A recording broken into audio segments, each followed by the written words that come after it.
as a sex educator, I kind of have believed that there's nothing more taboo than sexual health and the way in which that we talk about our bodies and our relationships. But I do think that it ties with personal finance and the way that people view their money, view the way in which that they talk about their salaries, and the way in which we relate to our friends. Like most people, when they first start dating, don't even feel comfortable asking how much their new partner makes or how much they have. My guest today is Danielle Bezalel. She's a sex educator and small business owner who's the creator and host of the podcast Sex Ed with DB. It's a great show that explores all the things you might wonder about sexuality, bodies, and pleasure, but might be too afraid to talk about openly, all in a science-backed, friendly environment. As I'm exploring building out the business of my show, I was so curious to learn about how Danielle has monetized her content and how she's teaching other indie creators to do the same. After earning her master's in public health from Columbia and working for other people, she was able to quit her day job because she was making such promising money on her own business. It did not happen all overnight, though. Danielle walked me through the process it took to get there and the challenges of making money in an industry where you're often at risk of being shadow banned or of having your social media accounts entirely shut down for having content that gets flagged, no matter how educational it might be. I'm Maya Lau, and this is Other People's Pockets, the show where I ask people how much money they make and how their finances work so that the questions we all have about money can be a little bit less of a mystery. And now, here's my conversation with Danielle Bezalel. Danielle Bezalel, welcome to Other People's Pockets.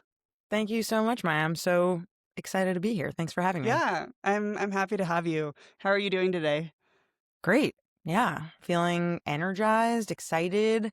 It is blue skies here in Oakland, California. It's going to be a nice day. So I'm thrilled to be able to go frolic outside soon after this. Nice.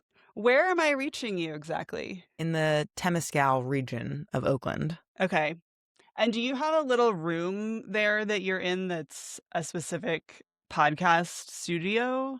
Yes, it is a small, like 5 by 6 or 7 office with all of my vulva and Stuffies. and yeah, the clitoris stuffies.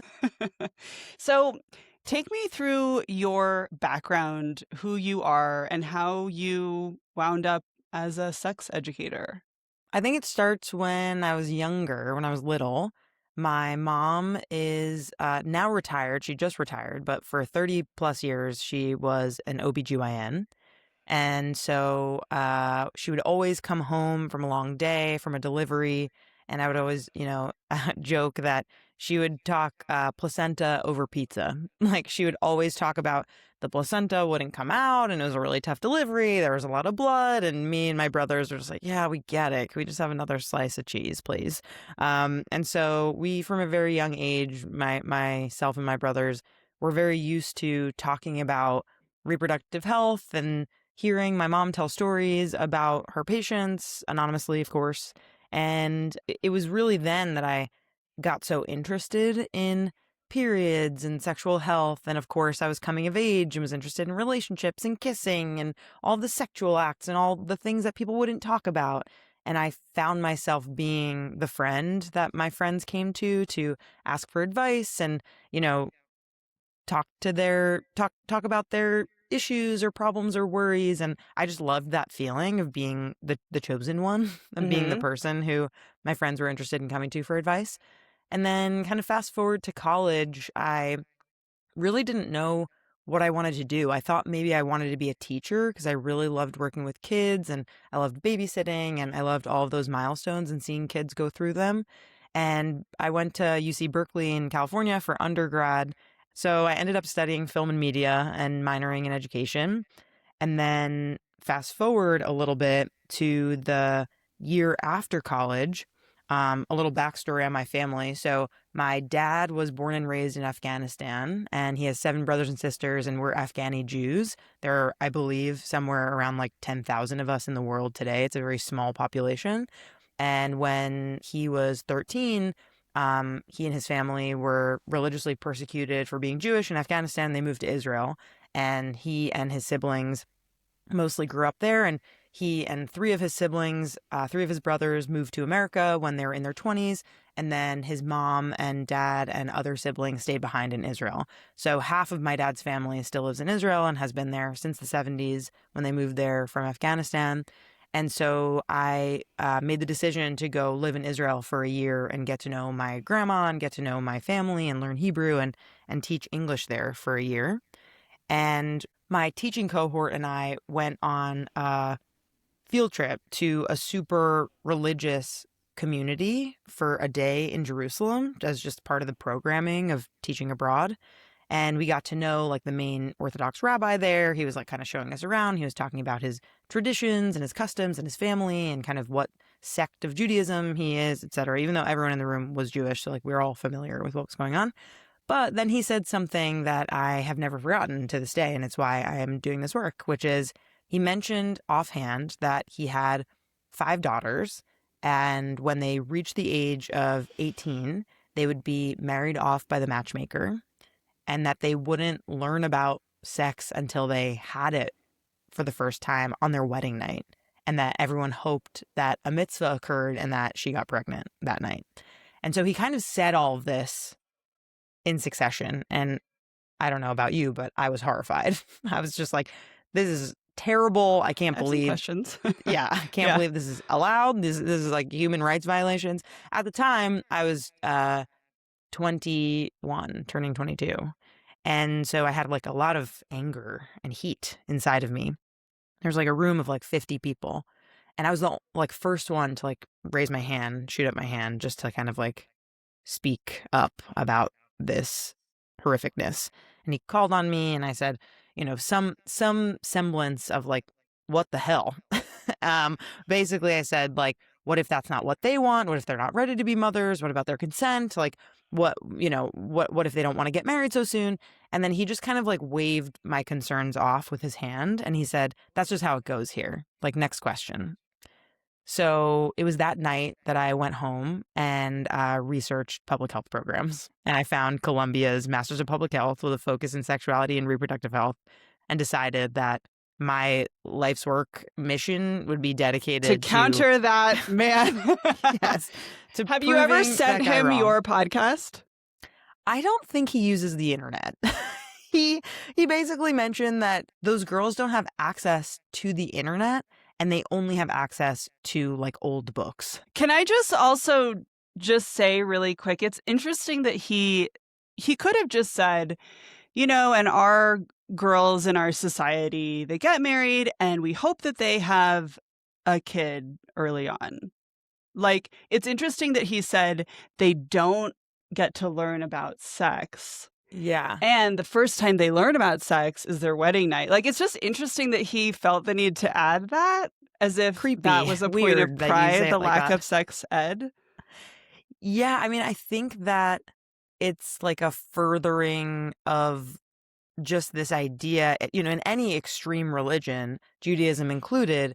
I think it goes to show how unafraid men in particular are to share that they're upholding the patriarchy. Like, I think that they are proud of that fact. And like, I think that for Jewish people, like, having kids is a mitzvah. So for him, he's kind of like, this is a good deed that like they're doing for the world. Like, this is what they're meant to do, is like to create more Jews. And so yeah, it's this interesting thing because like as a Jewish person, someone who really identifies with my Judaism, I really feel this tug and this anger. But I really do believe that in any religion, in any extreme, most people aren't going to like what they hear. And most people aren't going to like the way in which that people are preaching in whatever religion that they're preaching in. So you took that anger to fuel a new path Education. to sex ed. Yes, I did. Yeah. And so I found Columbia's program and it was like exactly the kind of program I was looking for. I found a specific professor, shout out to Nicole Cushman, who had the kind of career that I, thought that maybe I wanted one day. Like, she was someone who taught pedagogy of sex education at Columbia.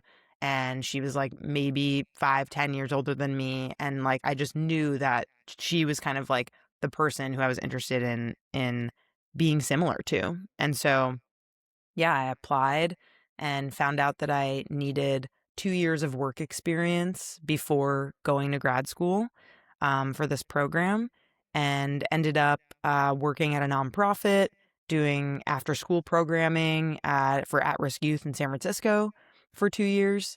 And yeah, it was kind of then that I took this class that uh, my work allowed for like a $300 a year stipend for professional development. And I found this class through the Bay Area Video Coalition that was like Podcast Boot Camp 101. And Hmm. it was like an 8 hour learn how to podcast course. And I was like, that sounds cool. Like the year was like 2016. Podcasting had not, been what it has become now, but I was still really intrigued by it because I'm also a singer and a performer and a musician. I write songs. And so using my voice and performing has always been of interest to me. And so it was in that 8 hour bootcamp class that I created Sex Ed with DB and really came up with the concept of it. And then Trump got elected the first time in 2016.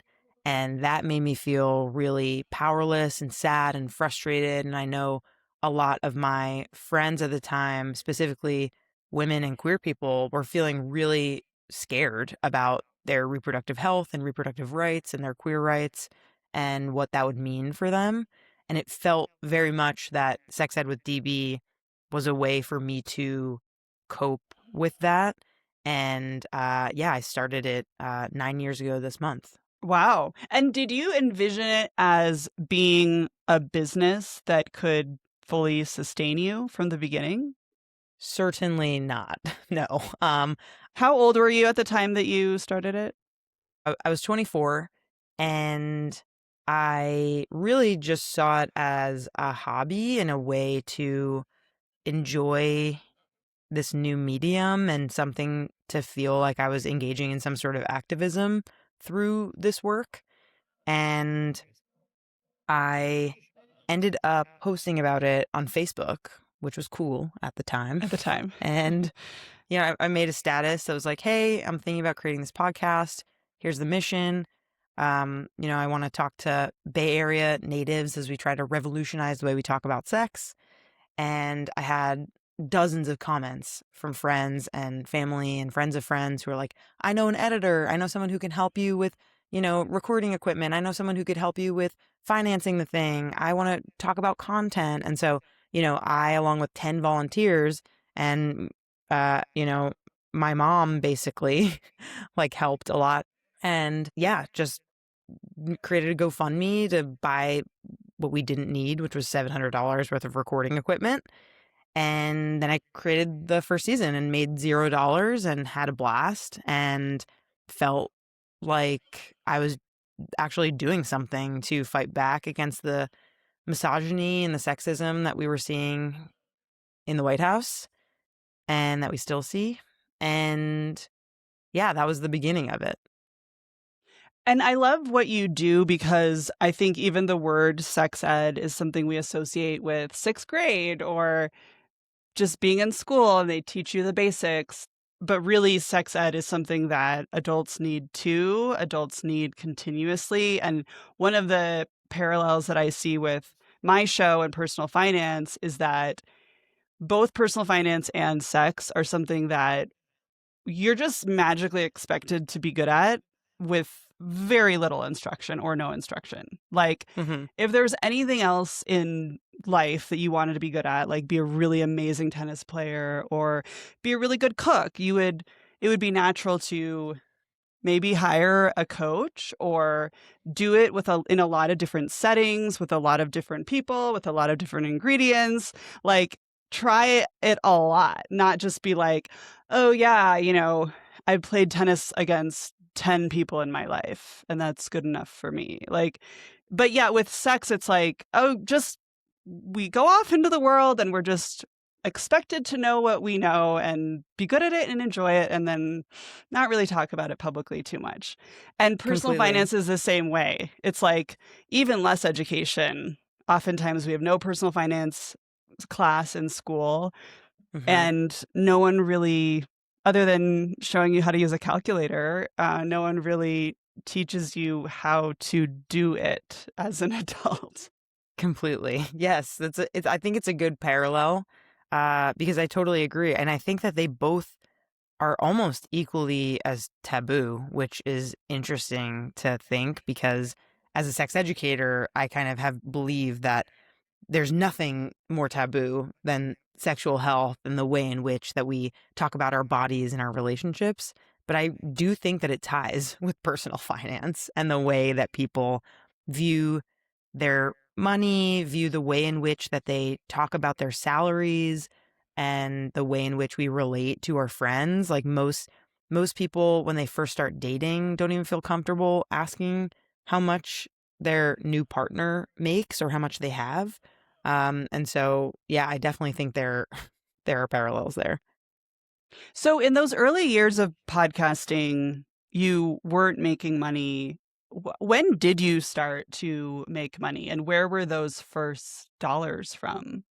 A year before I moved to New York for graduate school, I had this kind of in between time where I wasn't really sure what I was going to do. I was like nannying for a few months, and that really didn't work out long term. But it ended up working out because I ended up finding this sexual health startup called O School, O dot School.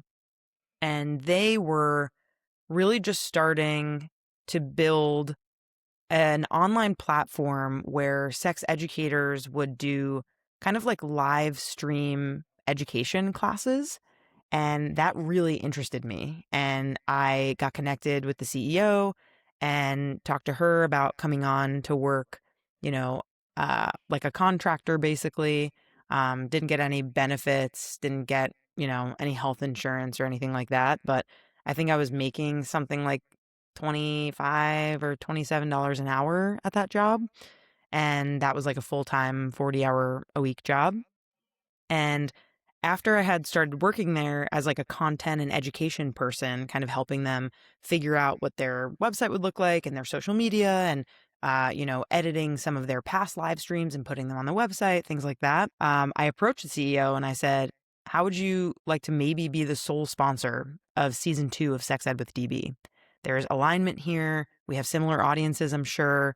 I was just starting to build the podcast, but knew that I could potentially start making money. I unfortunately have the sales bone in my body. And I think that is helpful for things like this. And so I approached the CEO after working with O School for a few months and said, what if I gave you, you know, 30-second advertisements or 60-second advertisements on all of my podcast episodes? I think it was like 10 or 15 episodes at the time. What if I put the O School logo on our main logo of Sex Ed with DB for the entire show? What if I give you some user generated content? XYZ. I can't remember my exact deal with them, but it was something to that effect. And I said, and you gave me $5,000 for the entire season, and you're the only sponsor that I'll talk about the entire season. And they said yes. And And that was it an first, easy yes? I don't remember having to negotiate much. I feel like maybe like the deliverables were negotiated, but they didn't balk at $5,000. And that felt really good because it was like, 9 years ago now, 8 years ago. And I remember the hit that gave me, so to Hmm. speak, of like, ooh, I just closed a deal and like I did that all by myself and I did it for my own business. And I was really passionate about this and felt really proud of the fact that I was able to sell something, and be able to pay myself and the team members that I had probably close to $1,000 a person, which is basically nothing. But at the time, it felt like a lot for me to be able to generate that essentially out of thin air. And that was the first deal that I ever made. And yeah, dozens and dozens of deals have come after.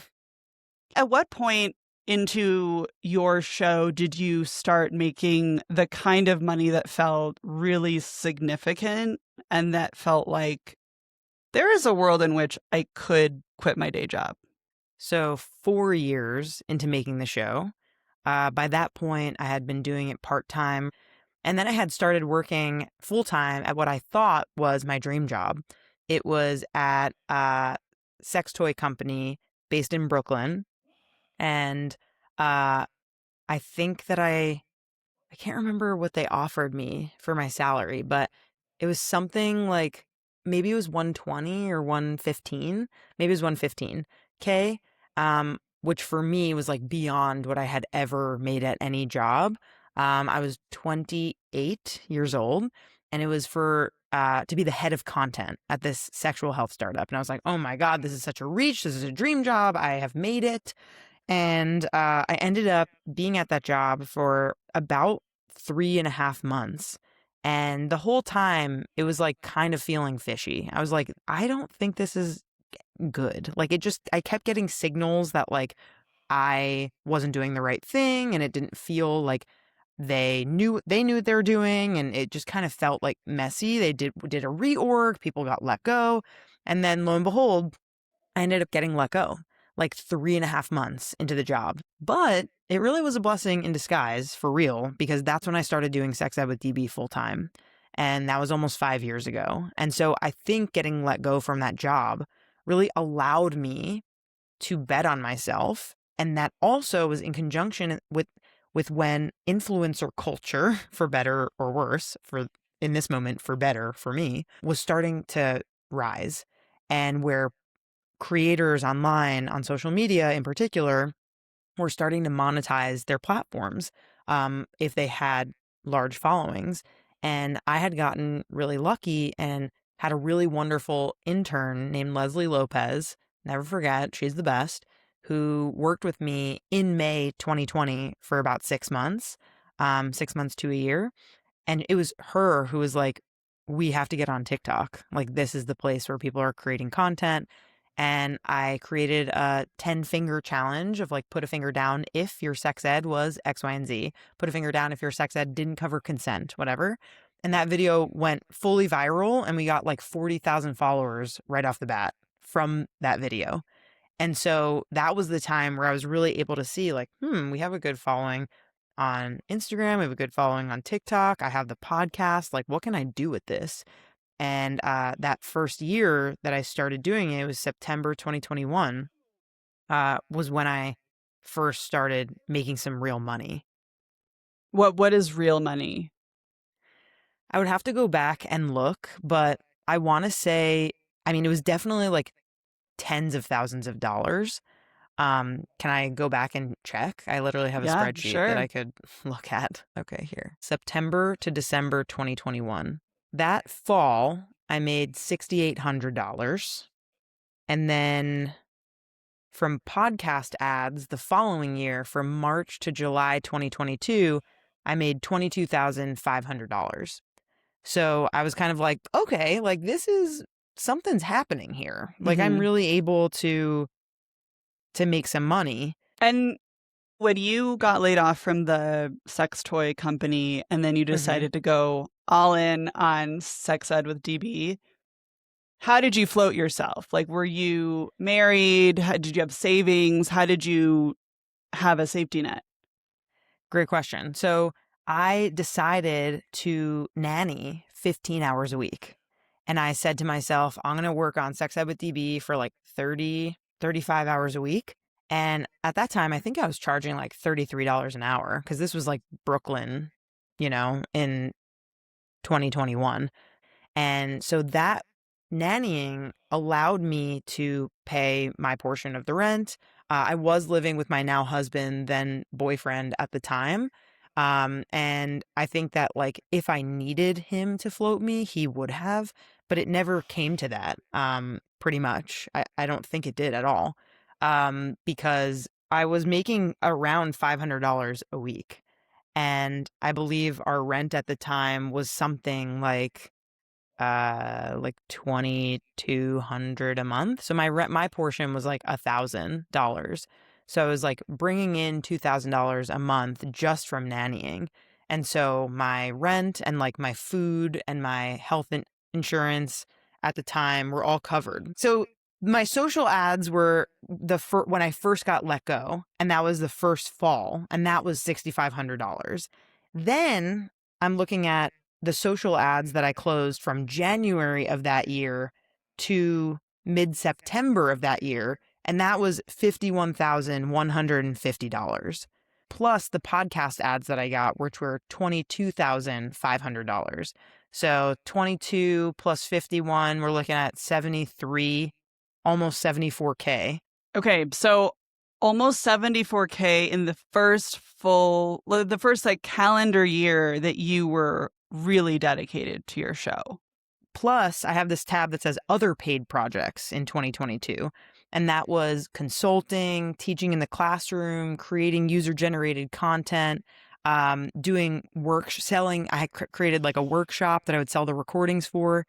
And I made $19,773 just from that consulting in 2022.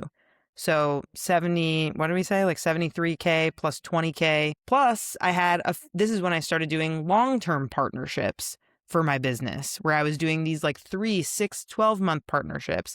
And I made $27,500 from that. So if we're adding all of those together, it looks like it was something around like 120 or 130K. Does that sound right? Yeah. So that sounds amazing, but I have no idea if that is doable for most content creators. Like, are you a miracle story, or are you just a person who, was dedicated? Like, how do you think about that success you had in that first calendar year of really dedicating yourself to your show? I do think that I'm an anomaly in that I had built this platform of social followers that really impacted my ability to close these sales. If I were just a podcaster with zero following on social media, I don't think I would have been able to close numbers like that. However, I think that similar to how people feel about dating, I do think a lot of it comes with having confidence. And just if you're confident in yourself and feel like you will close a deal, I will reach out to 100 companies and will close one deal by the end of that. Like, it really is persistence.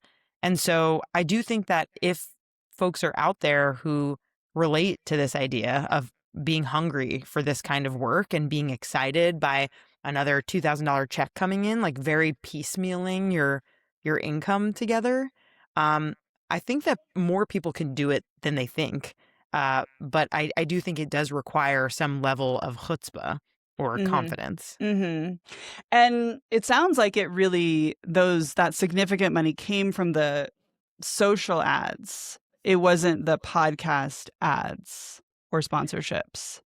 Yes, that's true. So even if we're just kind of 2021 was a wash. I made $6,800 for my first few months of doing this. So if we're just looking at 2022, the podcast ad payments were something along the lines of $22,500 just for podcast ads.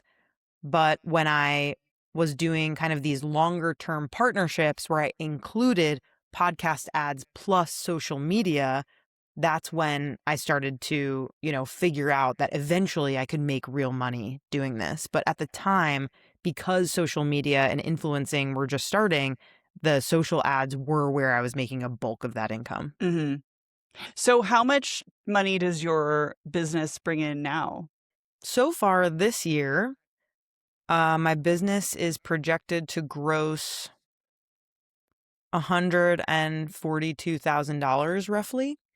But my hope is that I close more business and that I end up grossing closer to $160,000, $180,000.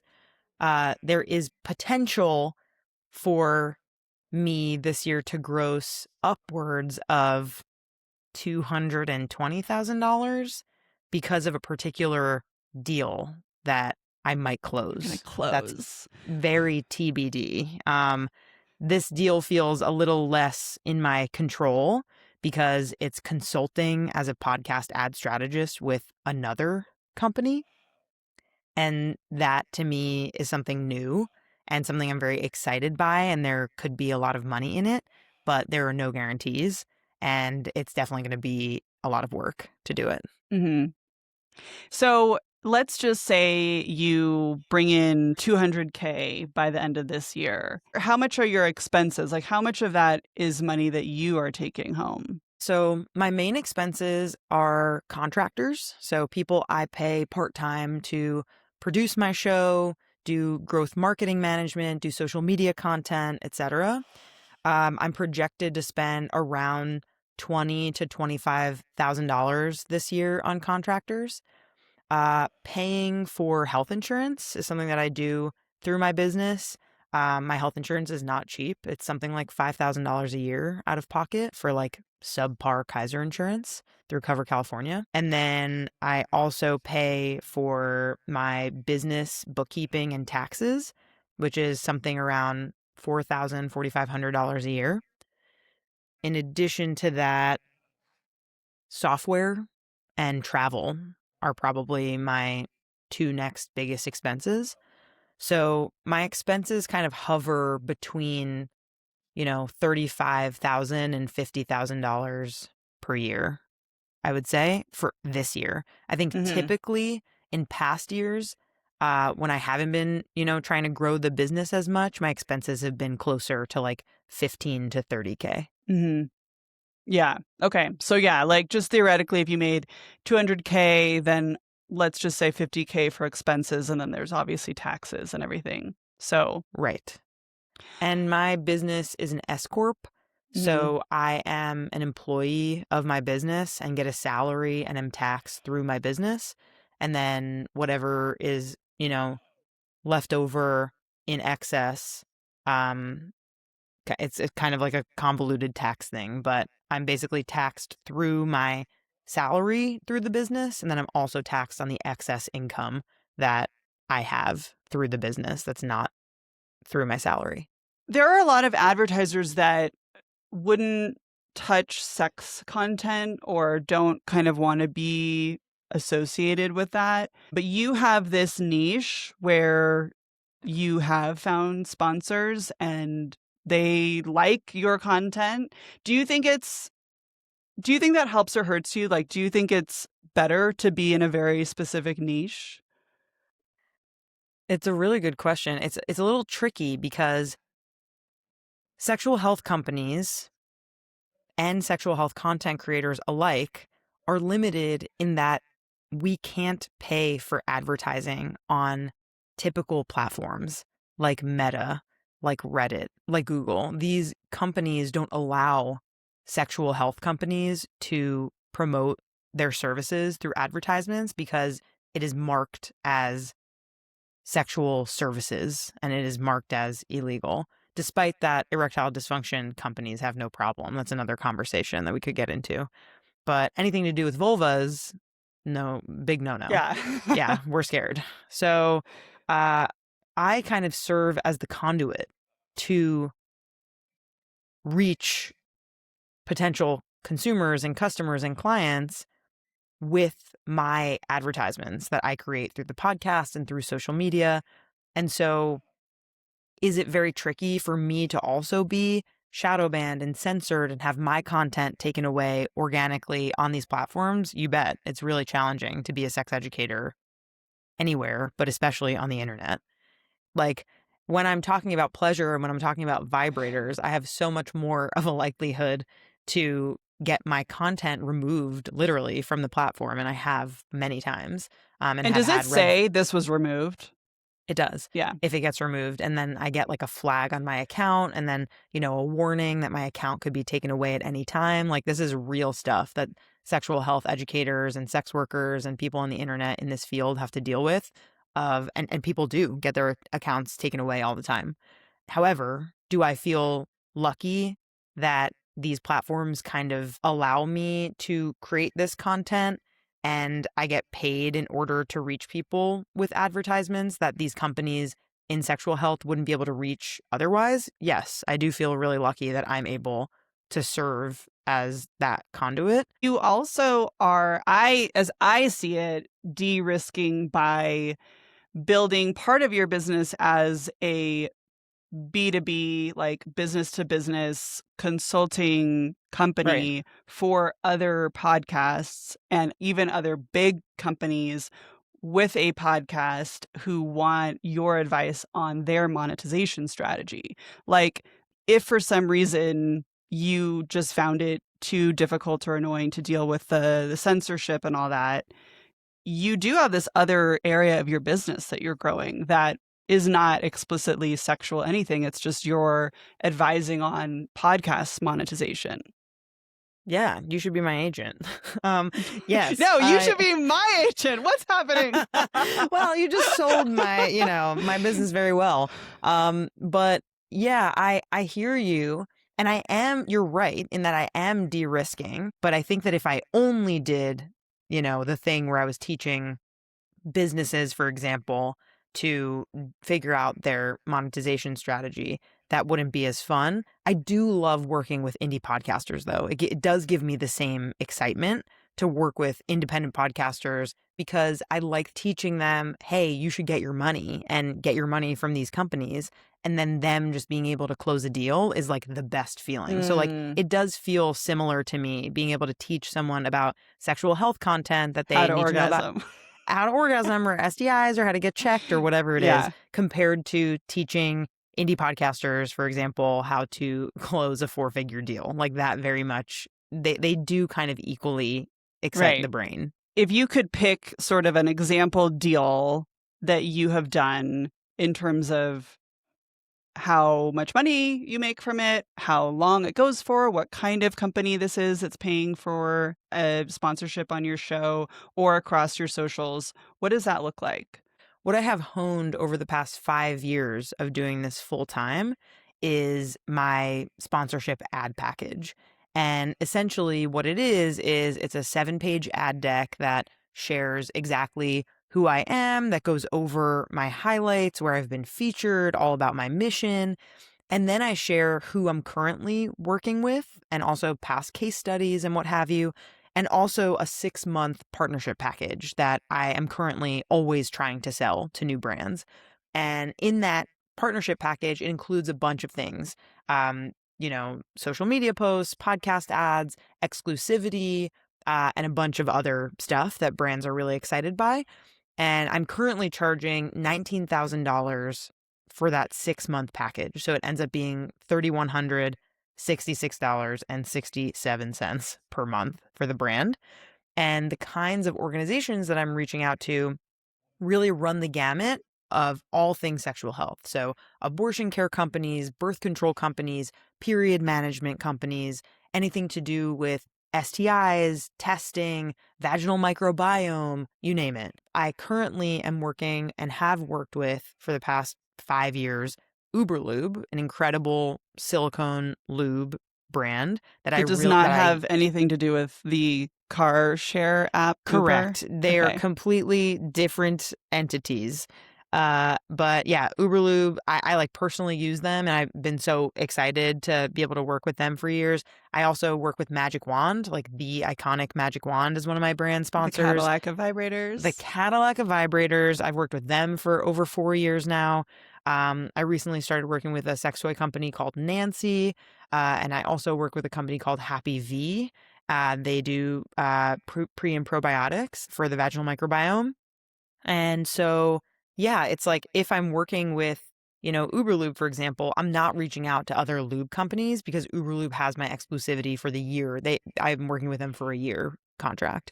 And so it feels really exciting to just constantly be thinking about what other companies are out there in different verticals that I could work with in order to close this 6-month package. And so you'll do, let's say they have to pay you 19K for Hmm. 6 months of what do they get exactly? Is it ads on your podcast, ads on your socials? Is it a certain amount of shout outs, ads? How does that look? Yeah. So if you want to know exactly every deliverable, I'm going to send you to monetizeyourindiepod.com, which I just launched, which I'm really excited by. It basically it's a very like affordable resource hub that I created where people who are indie podcasters and the like can literally purchase like my exact ad deck and the template for you to make your own, my exact pitch email. We can do a hard sell later, but this is true. If you want to know like every single thing that's in my deck, I did monetize that, and you too can buy that now. But to give you a sneak peek, exclusivity for the time that I'm working with them, and also a limit of 6 total non-competing sponsors throughout that 6 months. So I essentially promise brands that I work with, I'm not going to work with more than 6 brands. You're not going to, my attention isn't going to be, you know, fractured as much as you think it is. Like maximum of 6 brands, you're going to have my one-on-one attention in order for us to, have calls, make sure we're on the same page about the kind of content that I create, etc. Other deliverables that I'll share, podcast ads, social media posts, and yeah, a few other deliverables that, again, monetizeyourindiepod.com if you're interested in And by learning the way, more. I promise that like I'm not having you on as an ad in and of itself for you. I'm actually Yes. interested in how you run your business and make money. So, do Yes. you feel like it makes the most sense because of what you're saying with Google, Facebook doesn't allow maybe the vaginal microbiome company to advertise there. So instead, Yes. they advertise through people like you. Does it make the most sense for you to just continue to get that type of sponsor because they are blocked or they face barriers other places? Or would you also look for like Brooklinen or a mattress company, or is that kind of not even worth it because then you're competing with every other content creator? There are a few reasons why that strategy wouldn't make sense for me. So, number one, Brooklinen isn't interested in aligning themselves with a podcast that has episodes about 20 types of orgasms. Maybe they're trying to reach the same audience, but I don't think that a Brooklinen would want to align themselves with me.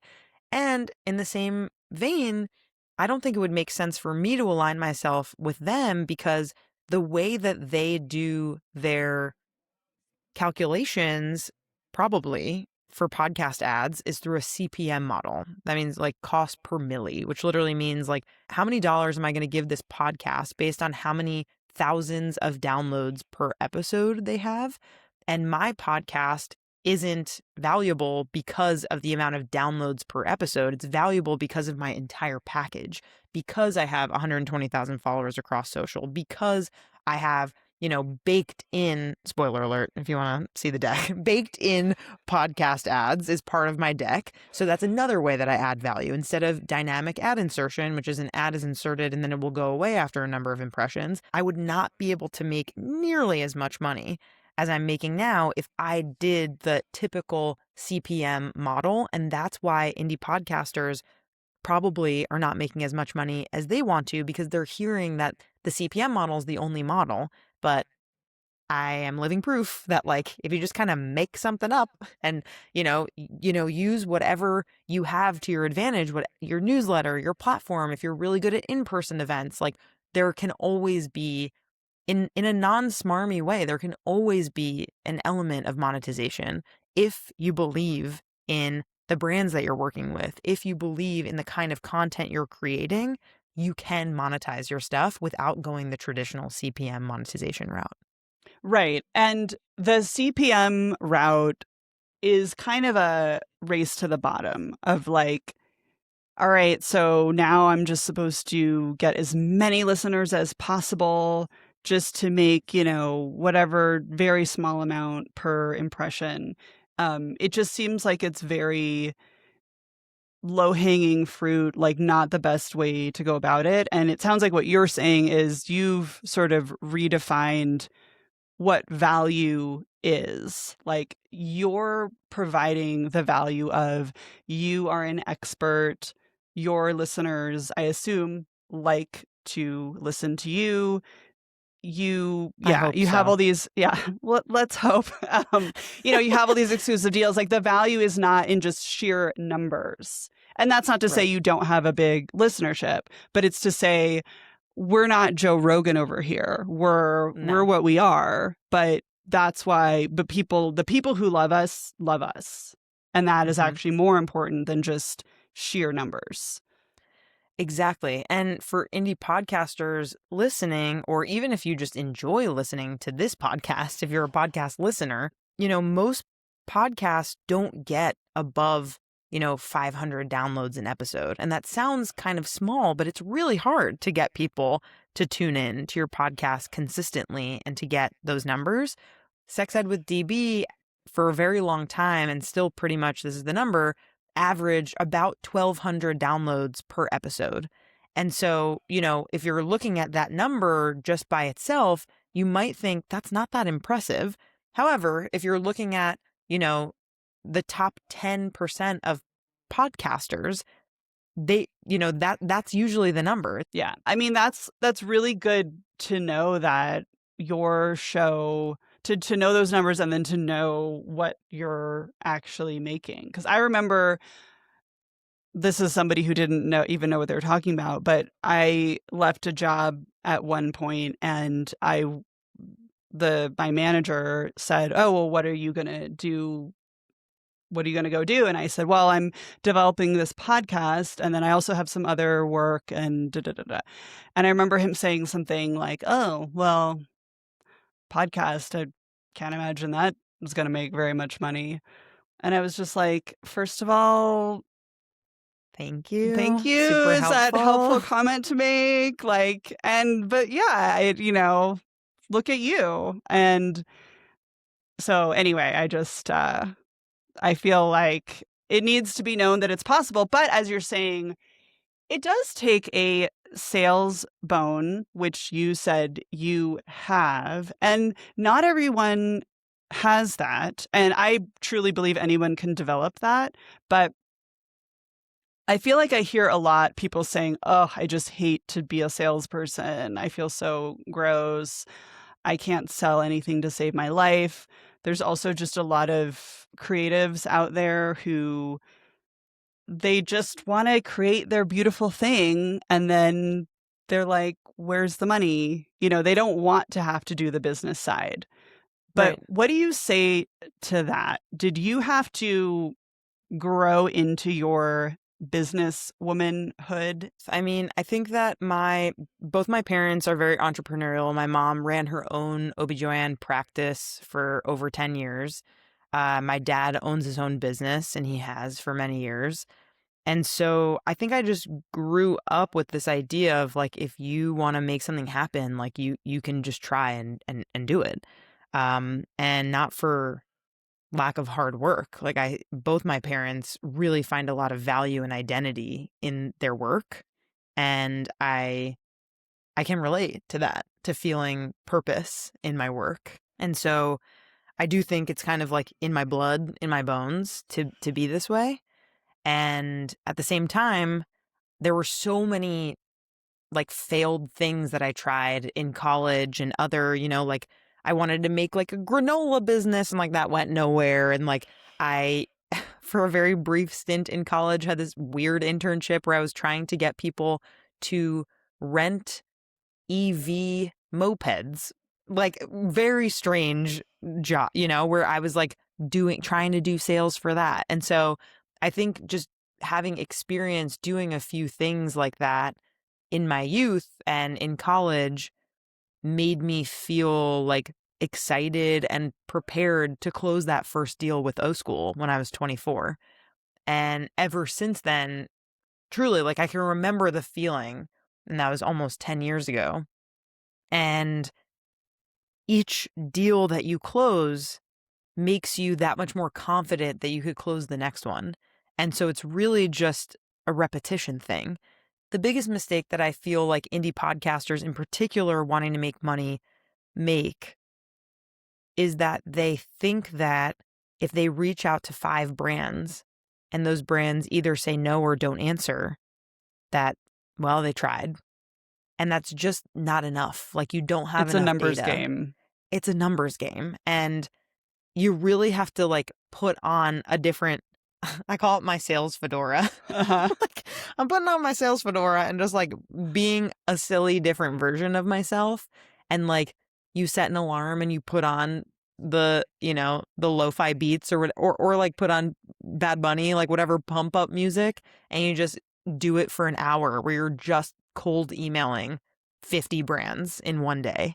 And that's really like the only way that you can get to a maybe. And that's the only way you can get to a yes. Is there a world in which this can make passive income for you if you decide you don't want to do this anymore, but the episodes are just still out there in the world. People are listening to them over the years. The content's still out there. It's still evergreen, even if someone listened to it 30 years from now, potentially. Like, Yeah. It's a great question. I think that I haven't necessarily thought of that for the podcast, but doing this new thing where I'm like consulting with other indie podcasters, and I just launched this website, and I have, pre-recorded content in there that will be hopefully a source of passive income. And I don't know. I'm not really sure how I would make the podcast a source of passive income.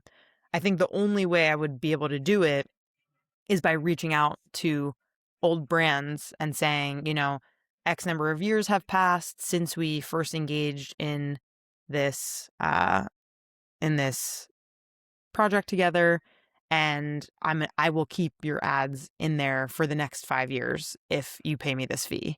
That's pretty much the only way that I could see myself getting passive income. Alternatively, in the future, if I reach 1 million downloads, in a few years or something like that, maybe a network would want to buy my brand and buy my content. And at that point, I might be interested if it's something that I'm interested in pivoting to a different thing, or if I'm consulting, or if I'm not, interested in doing this. Because yeah, after 9 years of creating Instagram content, I could tell you, I don't want to do that for the rest of my life. mm-hmm, It can feel like a challenge mm-hmm, sometimes, frankly. mm-hmm, So I'm not really sure. I'm gonna have to see like what the opportunities are in the passive income space for this business, but mm-hmm. TBD.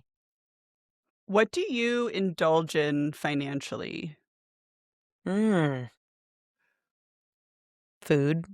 I definitely love eating at restaurants, and like getting sometimes like omakase, like fancy meals out occasionally. Feels very exciting to me.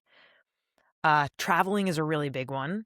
Multiple times a year, pretty much like every other month or every third month, I'm probably flying somewhere. Cart to cart, what is something lingering in an online shopping cart that you want to buy? You're not sure if you should buy, but it's still there just in your cart in case you do click purchase. I don't really have like random stuff that's lingering. Mm-hmm. But if it were to be anything, it would probably be like a flight that like is in my, like Chase travel thing that I haven't purchased yet or something like that. But I Mm-hmm. did just purchase the flight that had been in my cart yesterday, Okay. um Two, where? to St. Thomas, um The island the island. Yes. in the Caribbean. Yes. My friend has her family has a house in St. John, and so I'm gonna be flying. Casual. Yeah, I know, it's really awesome to have friends with resources, and very excited to go. That'll happen in September, and we'll take a ferry from St. Thomas to St. John, the only way, in my understanding, to get there. How much And did that cost? per person, because I used some Chase points, it was something along the lines of like $430 a person Round trip. round trip. Nice. Yeah, points really were helpful. What does enough look like to you? Enough looks like what I have right now. Enough looks like being able to save monthly in my 401k and to put a few $100s a month in my Betterment investment accounts. It looks like being able to go on vacation and eat out and work 30 hours a week and make the kind of money that feels comfortable to me when I look at my bank account. It looks like me potentially having big expenses to pay and being able to pay for them without stressing about money. Ultimately, enough feels like feeling like I'm in control of my finances and aware of what I'm spending and what I'm saving, and feeling good to neutral about where I'm at in life financially. What about enough just in a life sense, not necessarily financially? Enough looks like being happy in my marriage and in my relationship and laughing with friends and connecting with my parents and my siblings and writing music and singing and being able to continue to do work professionally that I really believe in, that I hope is changing the world or at least a few people's lives for the better. And it looks like feeling confident and happy in who I am and where I am in my life. I mean, it seems like you do have enough. I think I do. I think that my anxiety sometimes makes me feel like I need to keep striving and keep going. And I think that that is also coupled with the culture of living in the Bay Area and having very ambitious, resourced people around me. And sometimes that can feel like it can creep in, but more often than not, I definitely feel like I have enough and I'm content and happy with where I am. Well, Danielle, this has been so much fun. Thank you so much for being on Other People's Pockets. I am honored. Thank you so, so much for having me. Other People's Pockets is written, hosted, and executive produced by me, Maya Lau. Kristen Torres edited this episode and provided booking and research. Thank you to Pushkin Industries for past production support. Please follow or subscribe to Other People's Pockets on your platform of choice, write me a review, and check out the video version on YouTube if you're only listening to the audio. Email me with guest ideas, questions, or other suggestions at otherpeoplespockets@gmail.com. And fill out the listener survey for this show at the link in the show notes or at mayalau.com/survey. I'm reading every response. See you next time.